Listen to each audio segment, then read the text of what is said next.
मुझे सारा सर आपका जो प्रोग्राम है, जो प्लान है कि एक आम आदमी अगर घर बनाना चाहता है तो वो आगाज कहां से करे, उसको क्या क्या प्रोसीजर फॉलो करना पड़ेगा, कितनी मुद्दत होगी इनकी किस्तों की और किस्तें कितनी होंगी। अगर कोई शख्स ये लोन लेना चाहता है तो वो अपने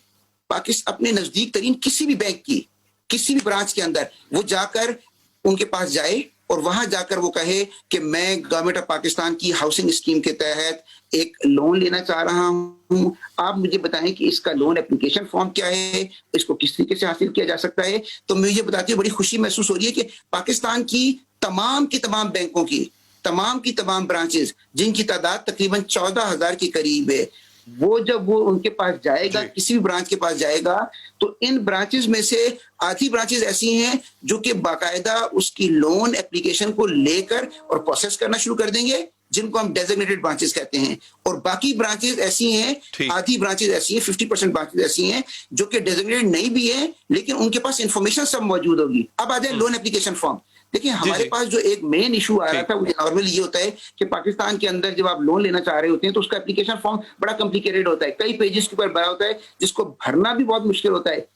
एक आम आदमी के लिए। और हम तो खासतौर पर देखें, जो टारगेट कर रहे हैं, जिस आदमी की बात कर रहे हैं, वो तो ऐसा भी होगा जिसमें सैलरी तबका भी है, नॉन सैलरी तबका भी है, ऐसा जिसका अपना कोई कारोबार भी है, या इवन जो कॉन्ट्रैक्ट पर काम कर रहा है वो भी इसको अवेल कर सके। तो उसके लिए ये एप्लीकेशन फॉर्म इंतहाई सादा बना दिया गया है और ये तमाम बैंकों पर लागू है। यानी अब कोई भी आप अगर लोन लेना चाहते हैं तो उसके अंदर आपको अपनी कुछ पर्सनल इंफॉर्मेशन देनी पड़ रही होगी कि आपका नाम, आपका CNIC नंबर, आपका एड्रेस क्या है। फिर उसके बाद उसके अंदर कुछ इंफॉर्मेशन, अगर आप सैलरी तबके से ताल्लुक रखते हैं यानी तनख्वाहदार हैं, तो आपको तनख्वाह के अपने हवाले से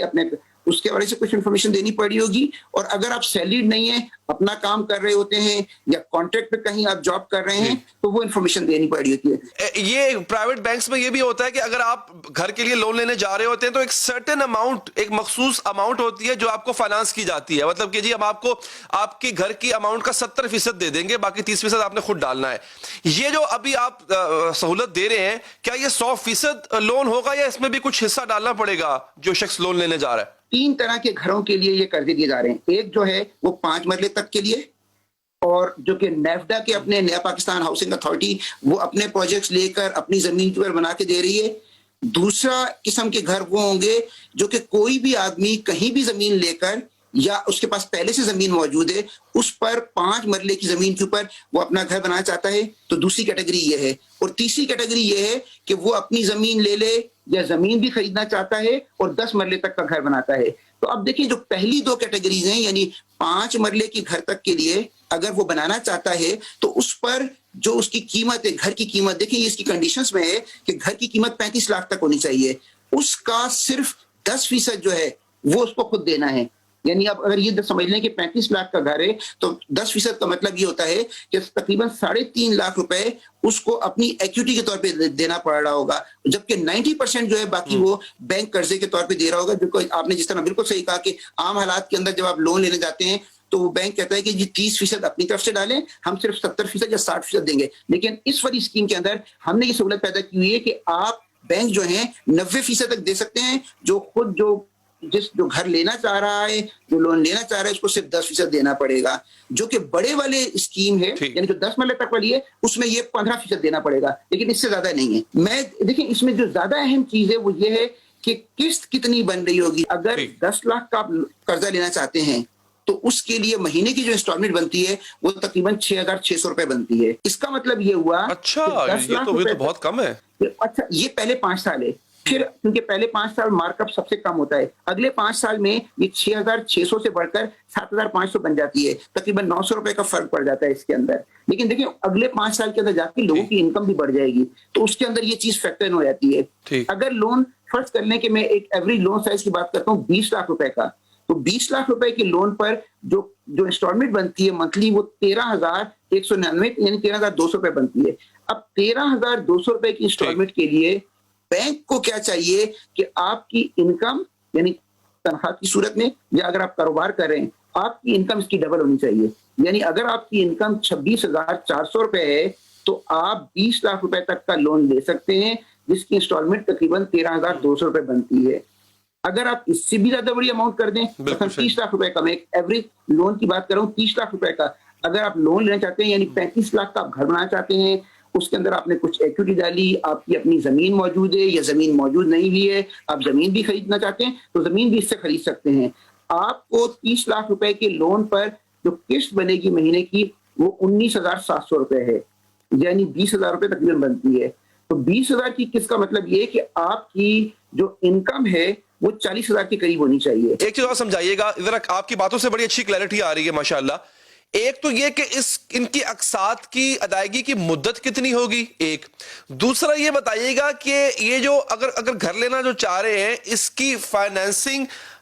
पूरे का पूरे घर बमा जमीन होगी या सिर्फ ये घर की कंस्ट्रक्शन के लिए होगा? मतलब अगर जमीन खरीदना चाह रहा है वो, उसकी मालियत है और वो 35, आपने कहा 35 इसकी हद है, 5 मरले की हद है 35 लाख, उससे अगर तजावुज कर रही है अगर वो उसकी रकम, तो उस बढ़ती हुई रकम, ये बढ़ी हुई रकम का क्या होगा? पहला सवाल तो ये कि जो मैं आपकी ये किस्त बता रहा हूं, ये मैं उस 20 साल के लोन की बता रहा हूं, क्योंकि इसके अंदर देखिए जो फैसिलिटी दी गई है वो ये कि आप लोन 20 साल तक का ले सकते हैं। आम तौर पर अभी तक पाकिस्तान में तारीख में ऐसा कभी नहीं हुआ था कि लोग 20-20 साल के भी बैंक लोन दे रहे थे। ये गवर्नमेंट ऑफ पाकिस्तान की सब्सिडी स्कीम के अंदर एक तो इसका लोन का टेनर बहुत बढ़ा दिया गया है, 20 साल तक का लोन दिया जा सकता है, और 20 साल तक के लोन के अंदर जो ये मैंने अभी आपको इंस्टॉलमेंट बताई थी, ये 20 साल तक के लिए लोन के लिए इंस्टॉलमेंट थी। दूसरा सवाल जो आपने कहा था वो ये कि जमीन भी खरीदी जा सकती है, नहीं, देखिए दोनों ऑप्शन मौजूद हैं।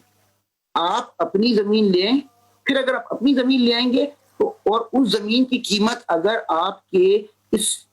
टोटल घर की कीमत के 10 या 15% से ज्यादा बनता है तो फिर तो आपको इक्विटी देने की भी जरूरत नहीं है, फिर आपको 1 रुपया भी नहीं देना इसके अंदर, क्योंकि वही जमीन जो है वो आपकी इक्विटी के तौर पर ट्रीट हो जाएगी और पूरा का पूरा लोन आपको बैंक दे देगा। अच्छा।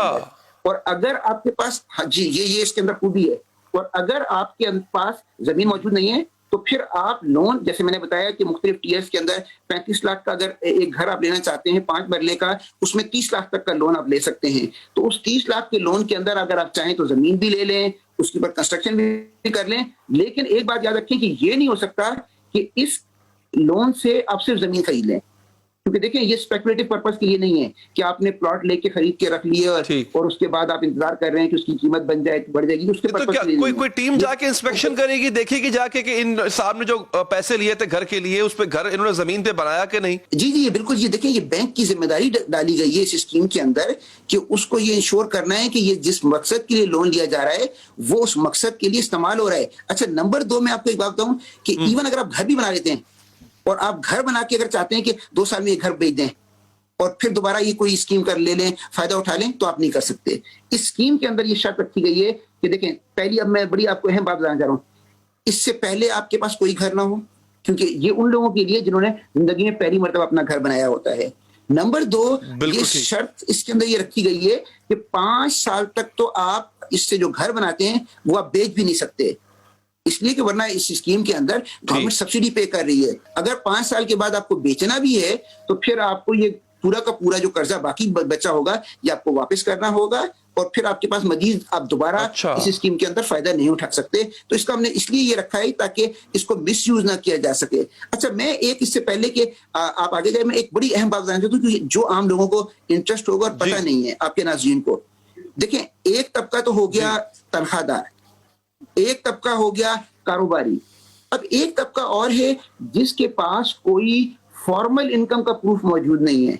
मसलन मैं आपको बताता हूं कि एक सब्जी वाली दुकान है जो कि अभी जो है वो सब्जी की उसकी दुकान है या ठेला है जिसकी इनकम को प्रूफ करने का कोई तरीका मौजूद नहीं है। आज तक पाकिस्तान के अंदर पहली मर्तबा ऐसा किया जा रहा है, इससे पहले नहीं किया गया था, कि इसको कहते हैं कि इनफॉर्मल इनकम, जिसको आप एसेस नहीं कर सकते कि कितनी इनकम है। उसके अंदर एक मॉडल डेवलप किया गया है जिसमें क्या किया जा रहा है कि ऐसे लोग जब अप्लाई करने आएंगे तो बैंक क्या करेगा कि उनके नंबर लेकर, CNIC नंबर लेकर ये देखा जाएगा, PTA से, टेलको से इंफॉर्मेशन ली जाएगी कि ये बंदे अपना कितना मोबाइल फोन इस्तेमाल कर रहे हैं,